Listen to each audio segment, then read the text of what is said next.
Hello, everybody, and welcome to today's second Foundation Town Hall.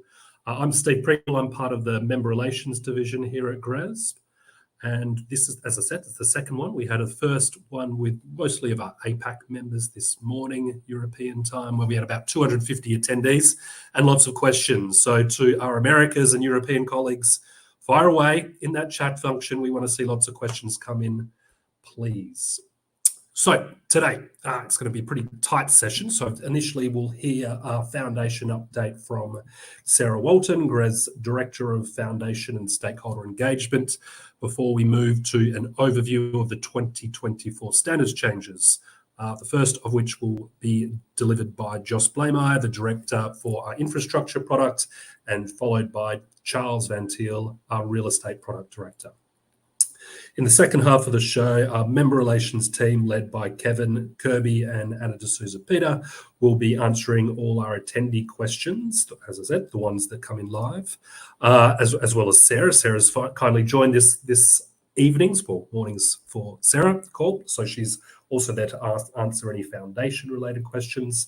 But we already have a big bag of registration questions that came through when you all signed up. So we've got those in slides that we'll go through to begin with too.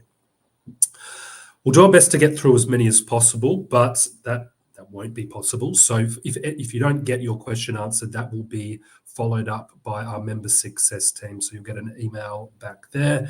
Also, you may not see your question word for word if you put that in the registration link, because we've had many questions that overlap a certain topic, example, building certifications or energy intensities for real estate. So we sort of lump those into one slide or join some of those questions together for efficiencies. And kindly in the background, we've got Aidan Versfeld, also from the member relations team, answering some questions in the chat, and our marketing events team. Thank you to Veronica and Tyler. Before I hand over to Sarah, I just want to highlight that, of course, we're coming towards the end of the GRESB results season, and this year we've had 23 GRESB-related results, which is terrific. It's the most ever. The majority of those have been in person, which is a big move away from the last couple of years, but also some virtual, such as this one, so we get a fair reach. There's 6 remaining, most of those in the APAC region, I think at least half. But if you want to see if there's anywhere you are coming up, then please have a look at our events page. We'll also see the prior events, so you can have a look at the slides, and in some cases, some of the recordings. Okay, that's enough from me. Over to you, Sarah. Thanks. Hello, my name is Sarah Welton. I'm the director of the GRESB Foundation. It has been a full and exciting 2023 at GRESB, and we're happy to have all of you here with us to close out another year of sustainable market transformation.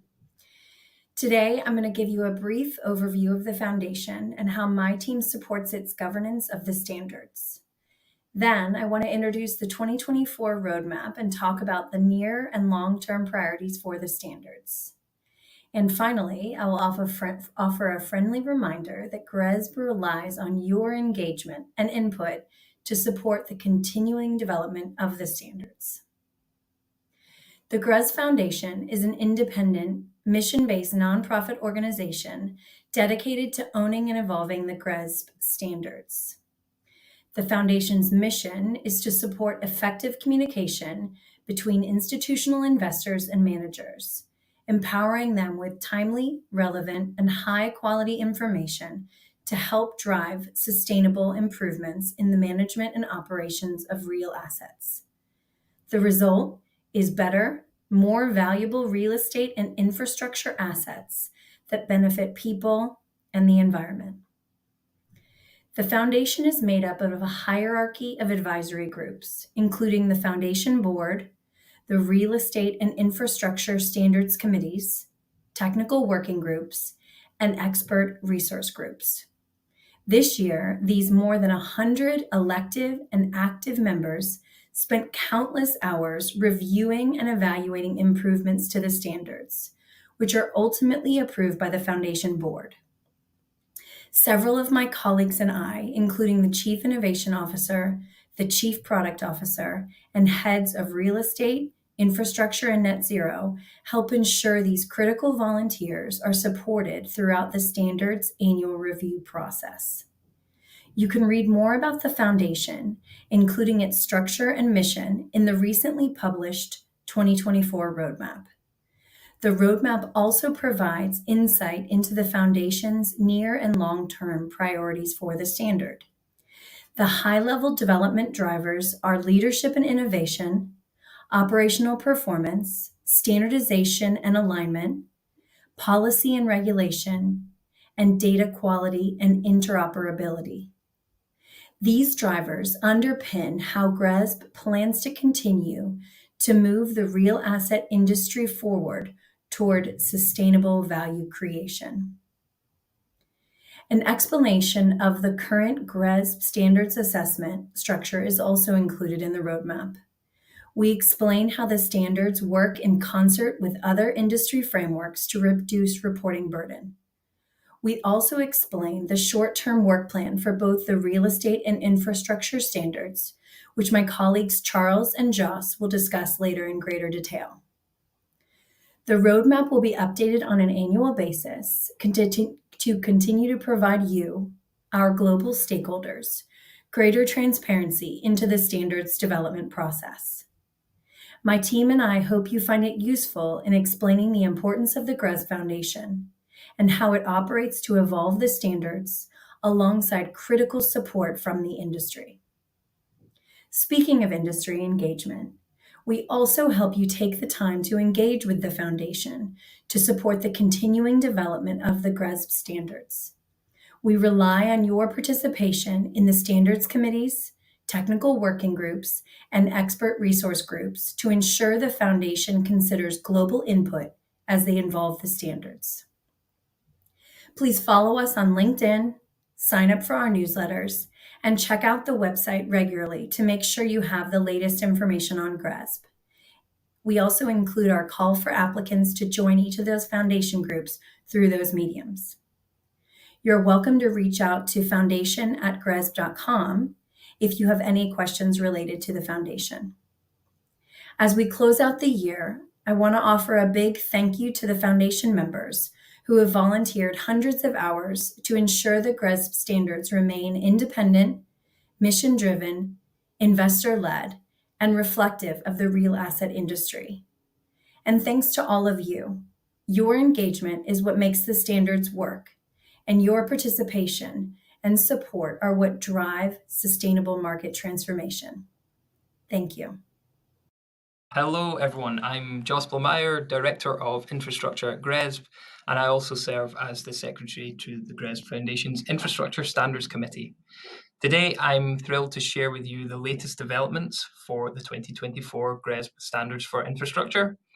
We've recently published these changes to help our participants prepare for the launch of the next round of GRESB assessments, all kicking off on the 1st of April, 2024. Before delving into the specifics, I just want to express my thanks to all our members who've provided invaluable feedback throughout the year, and your insights, whether through formal conversations at the GRESB Foundation and at the standards committees, or through general feedback from our membership throughout the year, have been really instrumental in shaping the progress we've made. So the first exciting news I want to bring to you all today is the introduction of an entirely new assessment, a new standard for infrastructure development assets. We've taken on board member feedback from the last few years and recognise that we did have a critical gap in our existing infrastructure standards to better cater for pre-operational assets. The introduction of the Infrastructure Development Asset Assessment and Standard is our response to this need. These new standards are industry-backed and fully approved by the GRESB Foundation. They also align with internationally recognised frameworks for assets in development and address some specific considerations, including things like material selection, site selection, life cycle considerations, and of course risk assessments during project design and construction phases. And for those familiar with GRESB, this new standard also incorporates many of the elements from our existing GRESB standards that remain relevant to pre-operational assets. I'm also really pleased to say we've worked hard to ensure the assessment is flexible and accommodates assets in both the construction phases and pre-construction phases through alternating scoring weights depending on what is material to you.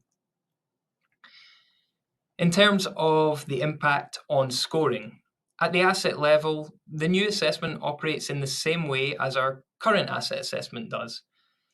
Simply, if an asset's in the pre-operational phase, in pre-construction or construction, that asset should now take the new development asset assessment, and that will generate a separate benchmark report and score. At the fund level, there's now an addition, so we can move from the potential of 1 overall score to 2. The first score we all know is the current GRESB fund score, which combines our fund score and an aggregated score of any underlying assets taking the existing asset assessment. And now we have the introduction of the GRESB Fund Development Score, which combines, again, the fund score and an aggregation of the underlying assets taking the development asset assessment. Importantly, in all of this, we've retained the ability to grant a grace period for assets undergoing this assessment for the first time. And for 2024, assets in development can still be excluded from the overall fund scores if managers choose to do so. Now, aside from our new assessment, we've also made a range of enhancements and changes to the existing GRESB standards. You'll see a continued focus in these changes on net zero, which remains a priority for our members and the GRESB Foundation. And this year, for the first time, we're introducing the ability to report data coverage against existing year Scope 1, 2, and 3 GHG emissions at the asset level. And this data coverage will be rewarded for Scopes 1 and 2 if full data coverage is reported to us. And that really encourages enhanced data quality and encourages people to report as much data as possible. And the more data we have, the more we can do with that and the more we can manage things. As an additional change for all performance indicators, we'll also now only show intensity data for performance data when we have full coverage for each indicator. Again, this increases the comparability and accuracy of our performance data. Furthermore, again, on data quality, benchmark reports in 2024 will also indicate where this data has been verified or assured, providing additional confidence to investors. Sticking with GHG emissions, updates to guidance on reporting Scope 2 emissions has taken place and will be introduced in 2024. And we're now going to offer only 2 options for reporting Scope 2 emissions, location-based or market-based. This again ensures consistency with what's reported and means we can better compare data. Still, in relation to climate and in line with the influential TCFD framework, we've introduced climate-related opportunities to our assessment alongside existing content on climate-related risks. So overall, points are now awarded for a range of processes related to the TCFD framework, such as assessing a strategy's climate resilience and conducting impact assessments for both climate risks and climate opportunities. And these changes not only align with TCFD, but also bring us closer to the recently introduced IFRS ISSB standards, which build upon the work started with the TCFD. And finally, we've introduced a number of more minor changes across the assessment. As is the practice every year, we've introduced these changes based on member feedback and also based on internal reviews. They address things like content errors, content duplication, removing elements which are deemed to no longer add value, and also enhancing alignment between the assessments we have and also alignment with other frameworks. Specifically, some changes relate this year to topics such as leadership, risk management, supply chain, and employees. So, in a nutshell, those are our 2024 details. Full information on the background to those changes, their impact, and the scoring implications can be found on the GRESB website now. So please do dig into them and get in touch if you have any further questions on them or want any clarifications. We'd be pleased to have a conversation with you. And looking ahead now to next year's work and the 2025 standards, we've got a lot of exciting projects in the pipeline. These include a continued major focus on net zero, building on the initial work done this year by a net zero working group. We are kicking off a number of projects which are emerging from that work, and we hope to make significant changes for the 2025 standards. And we're also going to continue our focus on improving the quality, relevance, and accuracy of our performance data. Again, building upon some changes that have kicked off this year. And we're also keen to gather feedback on our new development asset standards, of course, and to make any required changes based on the experience we have in this first year for that new assessment. As always, your voice is crucial in the development of our standards.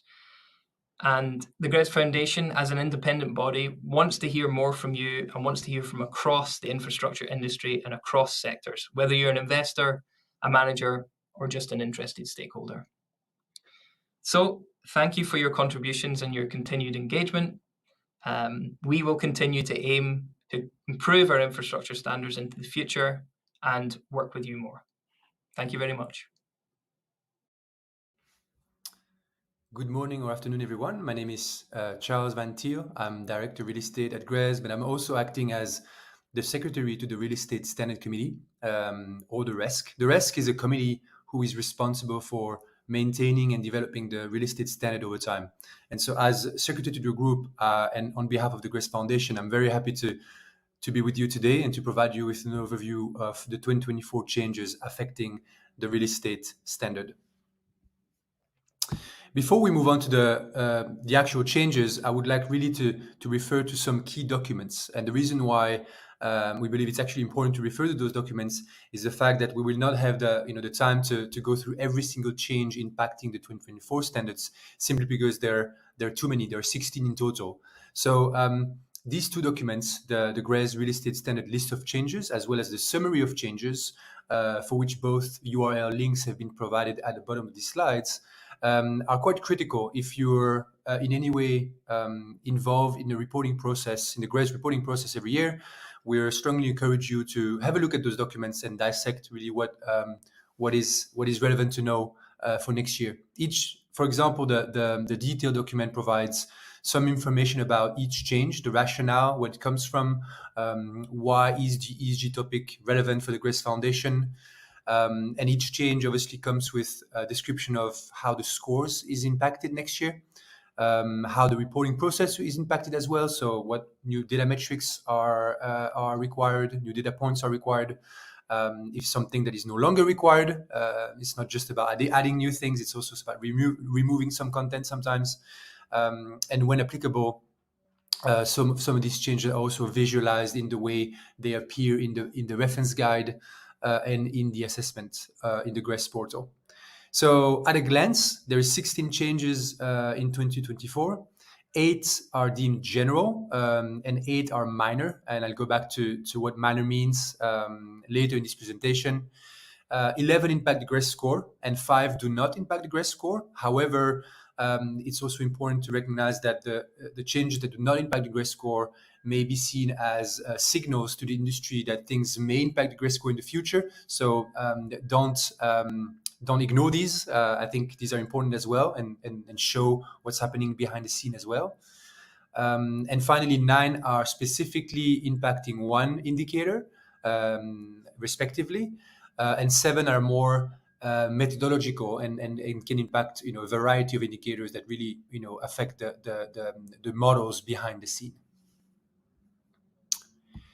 So the first change I'd like to introduce you to, and I'm very proud about this one actually, is about energy efficiency scoring. And I'm sure a lot of you in this call will resonate with the fact that the standards, the GRESB standards, have had for a long time the vision to transition towards better recognizing and scoring operational performance of participating real estate portfolios.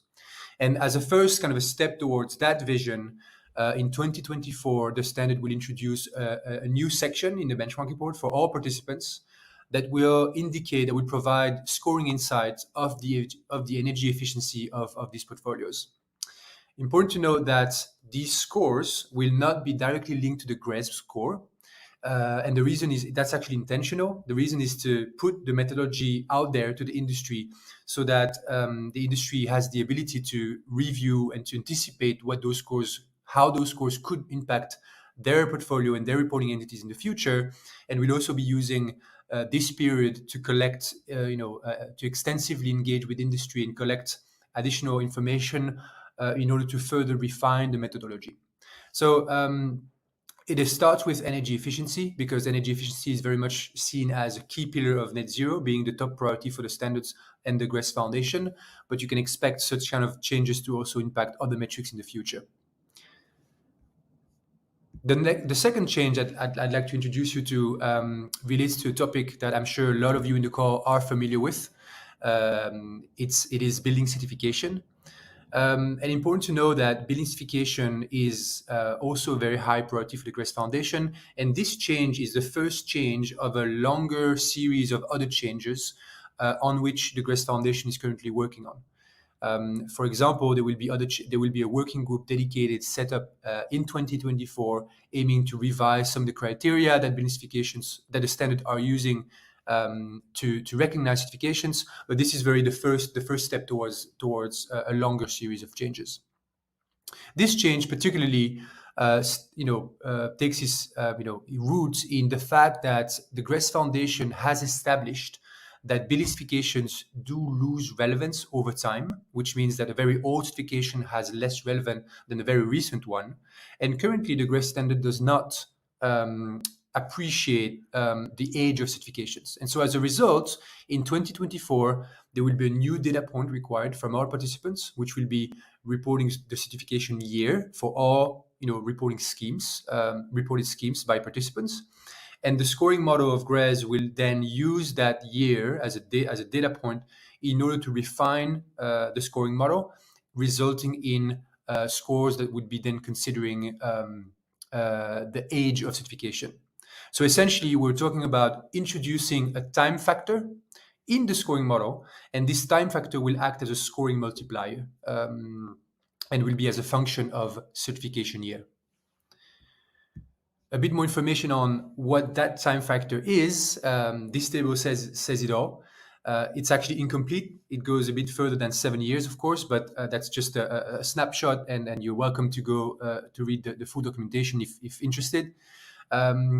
And more information will be following later this year, earlier next year, about the actual methodology that was followed by the GRESB Foundation to come up with those numbers that you see in this table. But just a few words here, important to note. The first one is that these, as you can see on the table, these scoring multipliers have been determined separately per building certification type. So design, construction, operational, and interior. And in some cases has actually gone quite into the details, relying on empirical evidence as well. Details, when I say details, for example, the design, construction, building certification was actually further broken down into sub-elements of a design and construction certification. For example, planning, construction, and commissioning within this certification have been considered differently in order to calculate the final scoring multiplier. So if you're interested, stay tuned, because more information will follow on the underlying methodology. But for the time being, all participants are now able to get an idea of what those time factors are. The third change I'd like to introduce you to relates to more granularity in the benchmarking and scoring methodology of the GRESB standards in 2024. It really takes its roots in the fact that up until today, the granularity of the benchmarking approach has not been deemed sufficiently granular enough, especially from a geographical perspective. And in an effort to provide more granular benchmarking insights and more accurate scoring results to our participants, the 2024 standards are introducing country as a geographical factor in the benchmarking and scoring methodology, so that participants will benefit from more granular benchmarking and scoring results, not only leveraging the property subtypes of the portfolios for benchmarking purposes, but leveraging property type and country. So this change will actually impact a lot of areas of the standard. It will impact energy, greenhouse gas, water and waste, as well as building specifications and energy rating. There will be additional output as well in the benchmark report to reflect those changes, as you can imagine, and that still needs to be developed for next year. Last but not least, this is not a change per se, it's more of a process that has resulted in multiple changes, but I'd like to introduce you to the concept of a tactical review, which is something that the GRESB Foundation has initiated in 2023 for the first time and will continue in 2024 and beyond. And the purpose of this process is very much to address potential content duplication and to remove them from the standard. Identify any areas that result in unnecessary reporting burden for participants. Certainly something that GRESB Foundation is very much aware of in an effort to reduce reporting burden over time. This process aims to review that and identify unnecessary reporting burden. Another criteria is to try to promote scoring differentiation in order to really differentiate, best-in-class leaders from the rest. As you may be familiar with the GRESB model, where all the scores, the cloud of scores have gradually gone up right over time. There's clearly a lack of scoring differentiation observed by the industry and by the foundation, and this process aims to promote more differentiation, and also leveraging on alignment opportunities with other standards or with industry practices. So I'm not going to go through each row of this table, but maybe what you will observe very quickly if you skim through it is that some of the changes actually refer to the removal of some areas of the assessments of the standards. Some indicators have been removed, or some part of the indicators have been removed as well. And some of the changes either introduce new scoring weights or reallocate scoring weights within indicator to better, reflect best practices, reflecting, the criteria that I mentioned at the top of this slide. This is it for the changes 2024. However, as a final note, it is important to know that in addition to the changes, that we just went through, the GRESB Foundation has a very exciting already work plan for 2024, which will then impact 2025 standards and beyond. And I can tell you that it's actually quite exciting because a lot of these areas that the foundation is working on are fully in line with the strategic direction of travel for the standards. I mentioned earlier transitioning towards performance-based, so better measuring and recognize performance in the standard is something that really is impacting a lot of areas of the standard development process. There is a lot of work to be done on more sector specificity. For example, a lot of work done on residential real estate in order to ultimately better cater for that sector that many industry members are mentioning that the current standard does not fully cater for, is not fully relevant to. And of course, a last thing I wanted to share with you is a lot of work happening on data quality in general. It is clear that investors' expectation in terms of data quality are increasing year by year, and a lot of work is happening to make sure that the appropriate checks are implemented, and that participants are challenged exactly on the most material issue to result in as high as possible reliability of data. That was it for today. I'd like to thank you all for listening first, and also remind everyone on the call that none of this work is possible without your input and your continuous support. So if you do want to engage with us and share your thoughts, share your experience, this will certainly be considered in the process and will inform, prioritization and how things get developed over time. So please do not hesitate to engage with us at any point in time. This is always welcome. Thank you very much.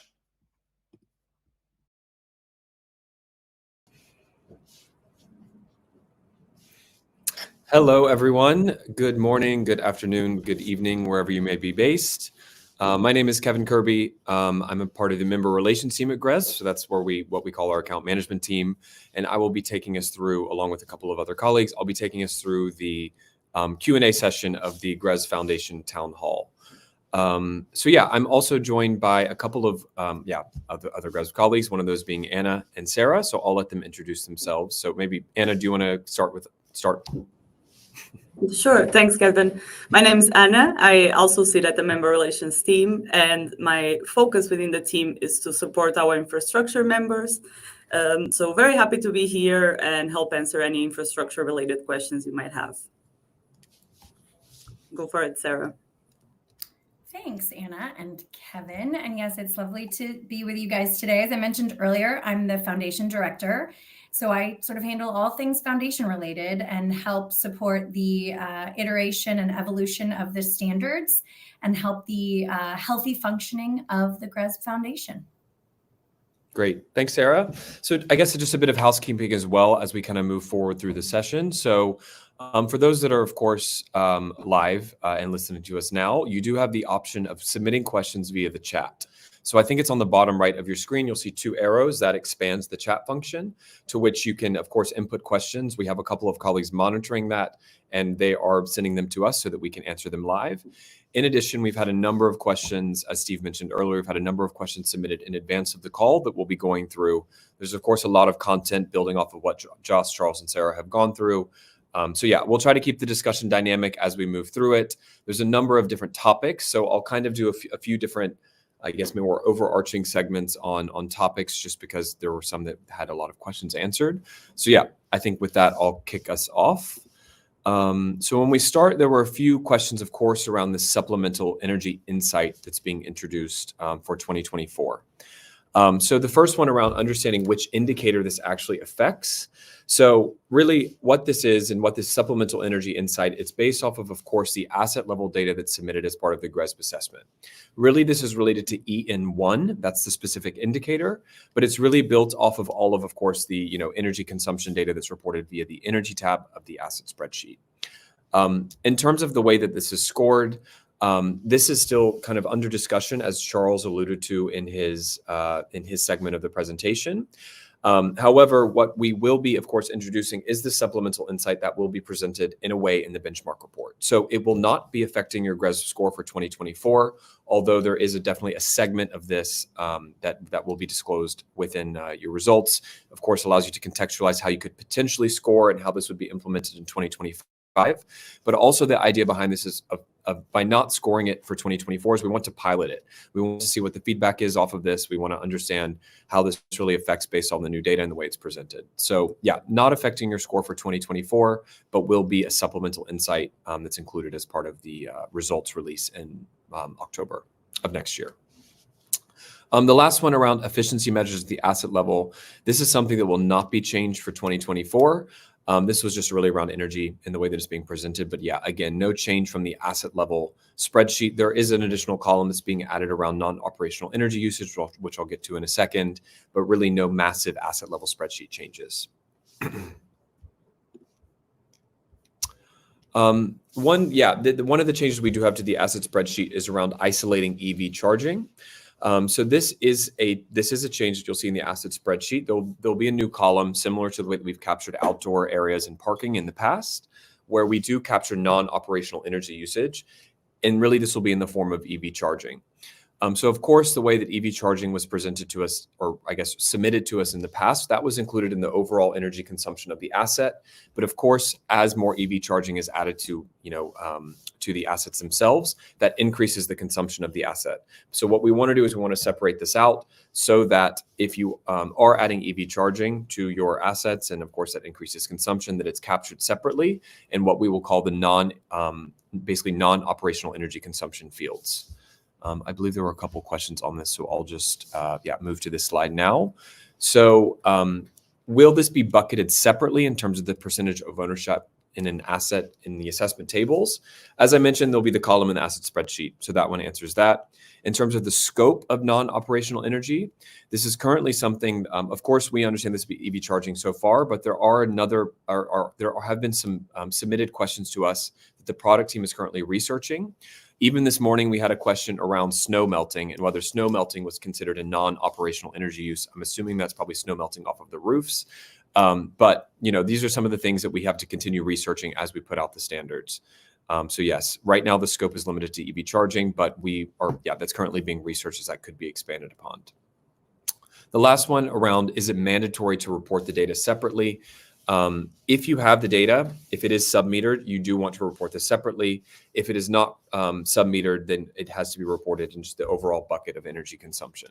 So ideally, it is separately metered, and you report that as such. And of course, if you have the data, it's best to report it. But reporting energy consumption, there's reporting to GRESB is not mandatory for that matter. So report it if you can. I think that's it from the operational versus non-operational energy. I am seeing a bunch of questions submitted, so I'll review those as we kind of move through, but I'll move to the next slide for this part. And I just lost the lights, but I think it's okay. Building certifications. This is, of course, a big topic and a lot of changes introduced for the 2024 standard. Basically, how the score will be calculated after adding this time factor. This is one thing that the product team is currently working on to really disclose exactly how this will work in terms of the aggregation logic. So as mentioned in the list of assessment changes, which were published back in October, we'll be adding additional details that are forthcoming around exactly what this aggregation process looks like, and basically how the scoring demarcation happens over time. On the next slide, I'll go through the table just so you can see over time what the percentage is and how that contributes to the certification. But in general, I think one of the messages around this is when you're reporting certifications across a portfolio, one asset out of a portfolio of 100 assets has a very small percentage in terms of, let's say, the certified area. So when you're looking at scoring demarcation from a time perspective at this individual asset out of hundreds of assets, it really becomes quite small. In terms of overall scoring impact for building certifications, as well as some of the other topics that I'll look at, the scoring impact is really quite small when we look across the assessment. So it really is just more of an adjustment to better reflect, how certifications are recognized in the GRESB assessments. So yes, that's really, from the time factor, which I'll go to on the next slide. In terms of changes to these certification statuses, so what GRESB does is we assign a validation status to each of the certifications, whether it's a full point certification, partial plus or partial minus. There are not any changes being introduced for 2024 related to this, so the statuses will remain the same, as they were in 2023. But something, of course, as certifications are submitted to GRESB for review, for example, a new certification is launched, it's not currently in our standard and it wants to be added, we evaluate those on a rolling basis. And at that point, we do, of course, assign a validation status if it's accepted into the standard. If you do have specific questions on the validation statuses, please feel free to reach out to info@gresb.com, which is our customer success team. They're happy to come back to you with some examples or provide those statuses to you. And of course, additional statuses are added as we review them. Moving to the next one, this is just kind of a general look at the scoring demarcation when we look at the way that time logic is integrated into building certifications. So something just to call out here, because I did see one question around basically the 4-year-old operational certification. And basically, this is question 2, so I'll just read that one a little out loud. So the first certification age, am I correct in understanding that an operational certification that's 4 years old will score half the points of a certification that's 3 years and 11 months old? Or is the time done linearly by month? So we're just capturing the certification year. So we're not integrating months into the way that we score building certifications. However, I would like to note from an operational perspective, typically operational certifications are valid for 3 years or 1 year in some cases. So actually by allowing, this is actually a win for 2024, certifications that are expired, certifications that are expired can be reported in the case of operational. So you actually do receive credit for having a 4-year-old operational certification in 2024, whereas in 2023, that would not have counted towards the assessment. I do just want to run through the other change around certifications in terms of the evidence submission versus the actual achievement of the certificate. So this is, of course, one of the changes for 2024. In the past, for a certification to have been valid to submit it to GRESB, it had to have been valid at any point during the reporting year. So typically that's calendar year. So it has to have been issued prior to the end of the calendar year. What we're allowing for 2024, for the 2024 standard, is for the evidence to have been submitted prior to the end of the reporting year, but the certificate has to have been issued prior to the GRESB submission deadline. So that's a relaxation of the requirements, just due to, some certification bodies are always hit at the end of the year with a bunch of certifications. This was really due to a lot of member feedback around certification body delays in issuing of the certificate. So again, I think this is a win for participants, as you can submit certifications that have been submitted for review, as long as the certification is achieved prior to submitting to GRESB on July 1st. Energy ratings. So this was launched specific to residential, and basically when you have multiple energy ratings on a single asset, is this only applicable to residential assets, or could multiple energy ratings for other asset classes be provided? This is not limited to residential in the way that you can report them. That was really where this feedback came from and why it was implemented, although you will be able to report multiple energy ratings for other asset classes as well, via the asset spreadsheet. I think we've got a few more real estate questions, and then I'll hand it over to Anna, as well as we'll go through some of the questions submitted through the chat more towards the end of the call. But in terms of data input, I'll touch on these quickly. So now that we are looking, this really has to do with basically moving from regional benchmarking to country level benchmarking that Charles was just referring to. And so here, what we're doing is we'll begin capturing with the move to country level benchmarking. Of course, that increases granularity of the assessment and granularity in scoring, but there is some additional reporting burden in the case that you are not reporting asset level GAV. So if we report asset level GAV in the asset spreadsheet, there's really no changes from this perspective because we can already allocate the country and property subtype, for example. However, if you are not reporting asset level GAV in the asset spreadsheet, there will be some additional questions. There will be an additional table in the assessment portal, which is when you sync all of your asset data to the assessment portal in R1.1 and DR1.1. That will include some information around the percentage of GAV per property subtype and per country. So yeah, I think that covers both of these. Let's see what we've got next. Net zero targets. So what is the requirement to receive full points for T1.2? So in the past, we have had T1.2. This is an indicator in the assessment that basically asks for the presence of a net zero target, whether it exists or not. To achieve full points for 2024 and the 2024 assessment, it's simply, do you have a net zero target or not? It's not about whether it's a science-based target. It's not about whether it's externally communicated. All of those you can disclose, but it's simply you achieve the score if you have a net zero target. Separately, for the second question here, if a fund has already met their net zero target, are they ineligible?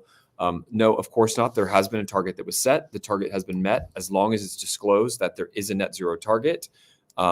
Yes, please disclose that and you will achieve the points for the presence of a net zero target, essentially. Evidence required for LE6. So this is one of the tactical changes for the 2024 assessment. And I'll move just to the next slide as it kind of details it a bit better. So what we've done for LE6, which is the indicator around ESG performance targets, is we've removed the second section of the indicator.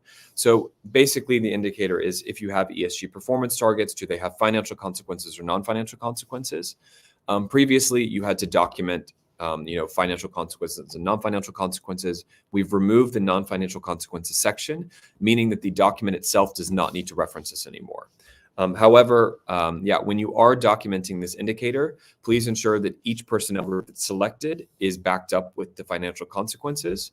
There's no evidence requirement for non-financial as it's not part of the indicator, but there is an evidence requirement for the financial consequences as that remains.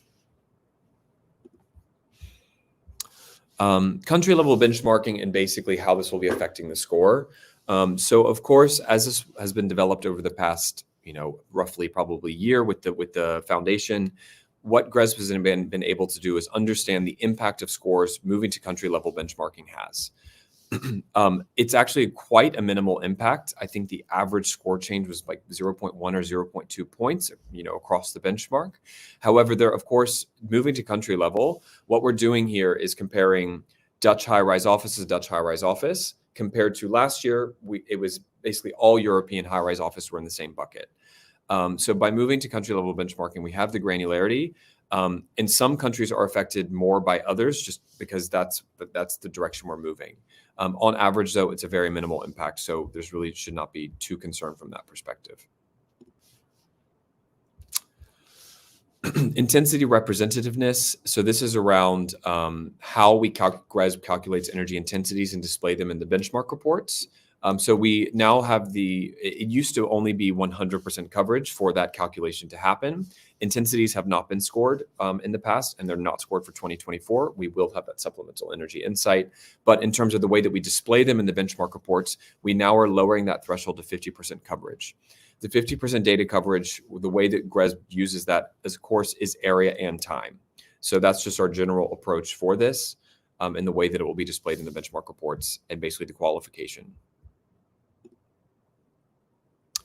Customized peer groups. So there's a couple questions around customized peer groups. This was a functionality that we launched in 2023. This was available in August for entities that wanted to basically be able to use customized peer groups. And the first question of basically selecting a customized peer group and that resulting in 2 different scores, I want to be very clear, and we have some text around this that can be used that I think a lot of people have questions around this. Your score has nothing to do with your peer group. I can even repeat that. Your score has nothing to do with your peer group. Basically, your peer group and your peer group ranking is based on your score. But your score is calculated separately. And basically, your peer group ranking but your score is just basically your ranking within that peer group. So those are 2 separate metrics.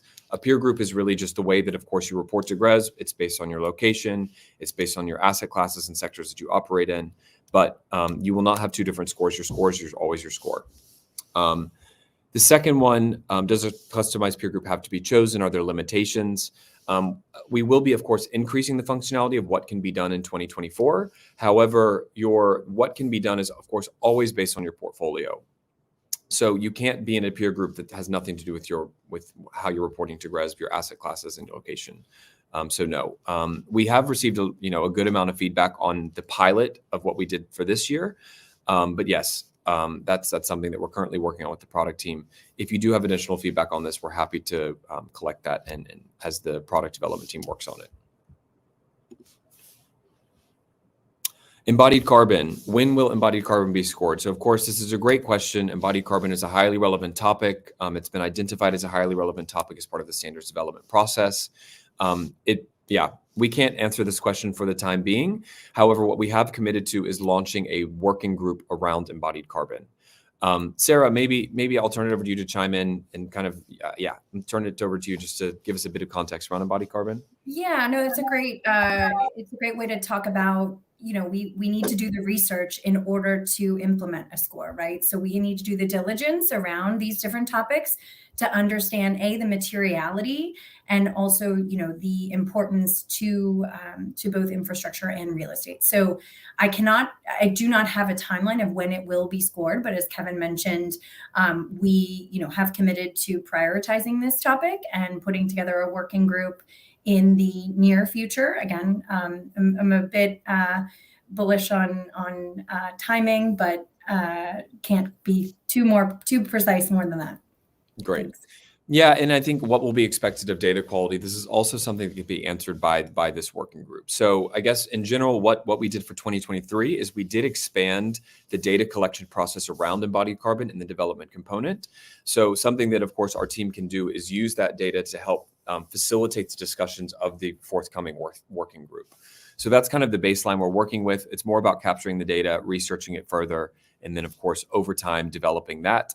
I think a better question around this is scoring energy and GHG. Of course, what we understand and the way GRESB has presented this so far is we score energy data coverage, GHG data coverage, water data coverage, et cetera, and we score your like-for-like reduction, so year-over-year reduction. But what we're trying to do, and we're only now just getting this with operational energy, is basically, or operational carbon for that matter, is about, presenting that as a supplemental insight for 2024. So we're just now getting to there with operational. Embodied, I'm sure, is quite some time off from that perspective. Asset spreadsheet. I think this is the last one before I turn it over to Anna to go through infrastructure. And releasing a version of the asset spreadsheet. So we have a bunch of resources that we'll be launching in mid-January. I just lost all lights, but Someone could maybe walk to the tech corner of the office. That would be appreciated. Great, there we go. So yeah, asset spreadsheet. Yeah, Q1, we have a bunch of resources being launched actually in mid-January. This will include asset spreadsheet, of course, those changes. This will be the assessment in Excel. This will be the actual reference guide, the scoring document, etc. So all of this is coming quite shortly. Our member success team is hard at work on that, so we'll get that to you as quickly as possible. Kevin, it felt like you did that light automatic timing turnoff as like, you know, sort of a GRESB in action. Great, we love that. Efficient. Occupancy controls, right? Development component, it's Anna, sorry, I jumped the gun, but we've got a couple more on real estate. So any changes planned for the development, benchmark or development component? I think embodied carbon is a topic over time we're going to look at further, but this is something that, really, it's not the main focus for the moment. Of course, maintaining the standard, pushing it forward is what we want to do, but nothing specific beyond embodied carbon research. Yes, Anna, over to you. Thank you, Kevin. So now for a couple of infrastructure-related questions.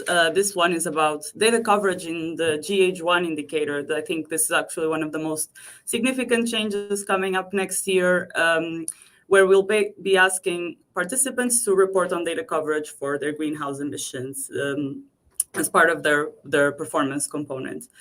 5% of the total points of this indicator will be redistributed to this section, to this part of the question, which means that overall the weight of GH1 in the assessment remains the same.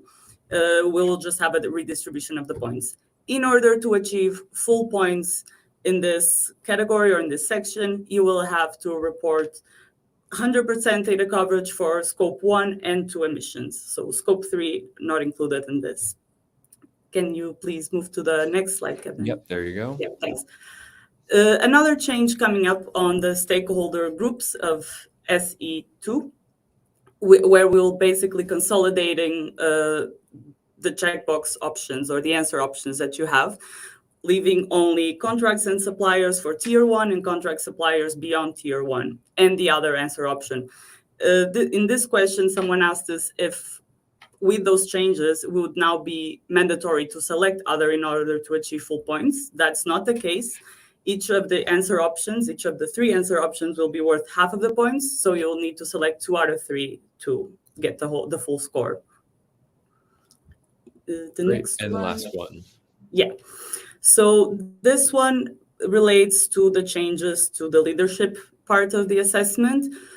What the change being that from the ESG objectives, we used to have general objectives, environmental, social, and governance objectives, which we will remove the general objectives part since we thought it was a bit redundant and it sort of overlapped with the following checkboxes.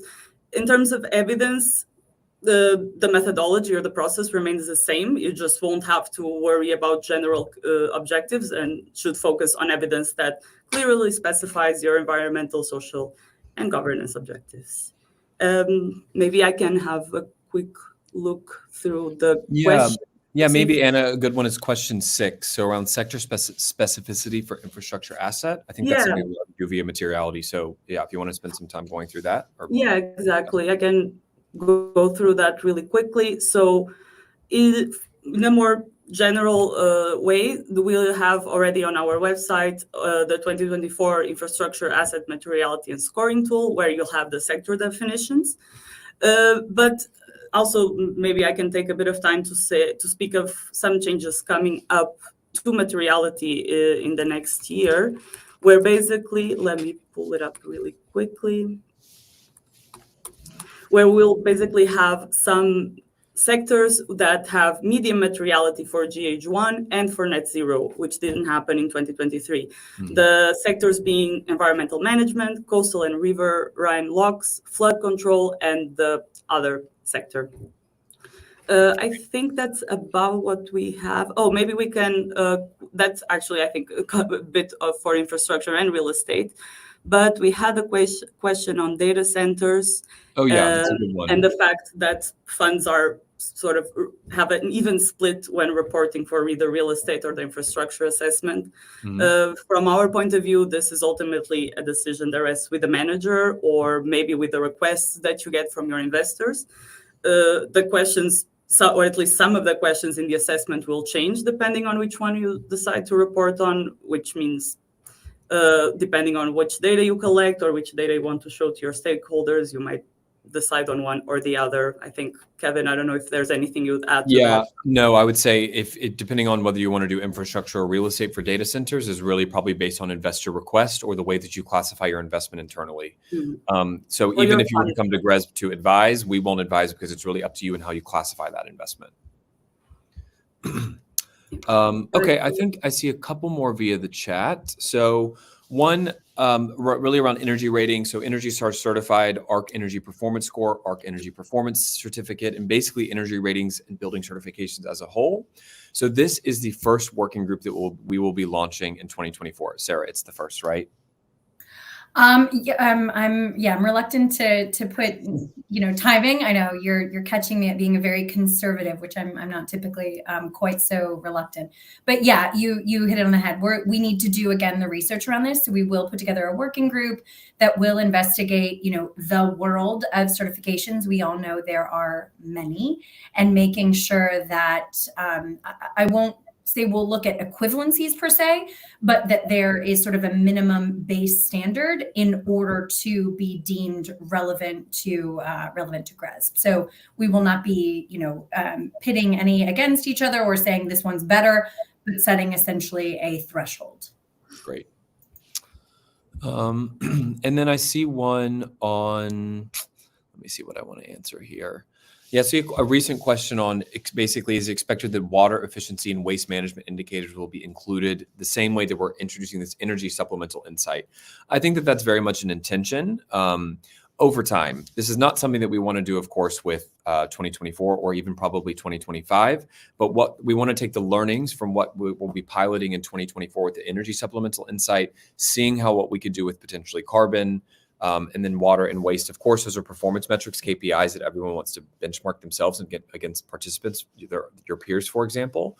But yeah, I would imagine those would probably be supplemental insights we want to spin out over time.